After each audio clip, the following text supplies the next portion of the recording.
اس شعر کا کیا مطلب ہے کہ عقل کو تنقید سے فرصت نہیں، عشق پر اعمال کی بنیاد رکھ۔ جی مفتی صاحب، ویری انٹرسٹنگ. سوچ کی بات ہو رہی ہے، عقل کی بات ہو رہی ہے، لیکن شاعر تو بظاہر کچھ اور کہہ رہا ہے. کیسے ایکسپلین کریں گے؟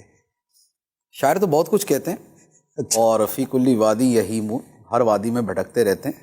لیکن خیر بعض اوقات اچھی بات بھی کہہ رہے ہوتے ہیں، ورنہ کہنے کی حد تک تو یہ بھی کہہ سکتے سوچی پہ آتے بندہ گیا. صحیح ہے. سوچنا جو ہے وہ کافی نقصان دہ بھی ہوتا ہے. اچھا، بات یہ ہے کہ یہ مختلف چیزیں ہوتی ہیں. کچھ چیزوں میں عقل کی بنیاد پہ چلنا ہوتا ہے اور کچھ چیزوں کے اندر عشق اور محبت کی بنیاد پہ چلنا ہوتا ہے. جی چیزیں مختلف ہو جاتی ہیں. مثال کے طور پہ جہاں پر ایک کسی آدمی کا ایک جملہ ہے اور بڑا خوبصورت جملہ ہے کہ زندگی عقل کے ساتھ گزارنی چاہیے اور جذبات سے انجوائے کرنا چاہیے.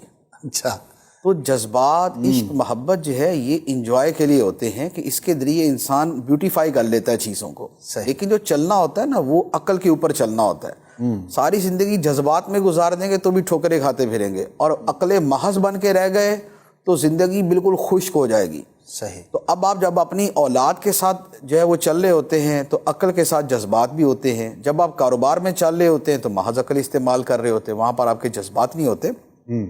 تو یہ چیزوں کے اعتبار سے مختلف ہے. شاعر نے جو کہا ہے وہ بیسیکلی ان دینی چیزوں کے حوالے سے ہے کہ جہاں پر عشق و محبت کا تعلق ہے کہ وہاں پر عقل ضرور استعمال کرنی چاہیے کہ عقل خدا کی نعمت ہے اور فیصلہ ساز ایک قوت ہے. لیکن بہت سی جگہوں پہ اگر محض عقل کے اوپر آپ چلیں گے تو عقل آپ کو بہت سی چیزوں سے روک دے گی. صحیح. اور اس کے مقابلے میں جو عشق و محبت ہے وہ آپ کو اس منزل سے پار لگا دے گا. صحیح. جیسے حضرت ابراہیم علیہ السلام کے حوالے سے ہے نا کہ بے خطر کود پڑا آتش نمرود میں عشق، عقل تھی محو تماشائے لبے بام ابھی. تو واقعی وہاں پر وہی ہوتی ہے کہ اگر عقل سے دیکھے تو عقل تو یہ کہہ رہی ہے کہ بھی جل جاؤ گے، زندگی ختم ہو جائے گی. لیکن عشق یہ کہہ رہا ہے کہ مولا کے نام پہ، رب کے حکم پہ، رضائے مولا از ہما اولا، خدا کی رضا ہر شے سے بڑھ کر ہے، بہتر ہے، لہذا کود پڑو. اسی طرح صحابہ کرام جو نبی پاک علیہ السلام پہ جانیں قربان کرتے تھے تو اس کے پیچھے عشق اور محبت وہی تھی.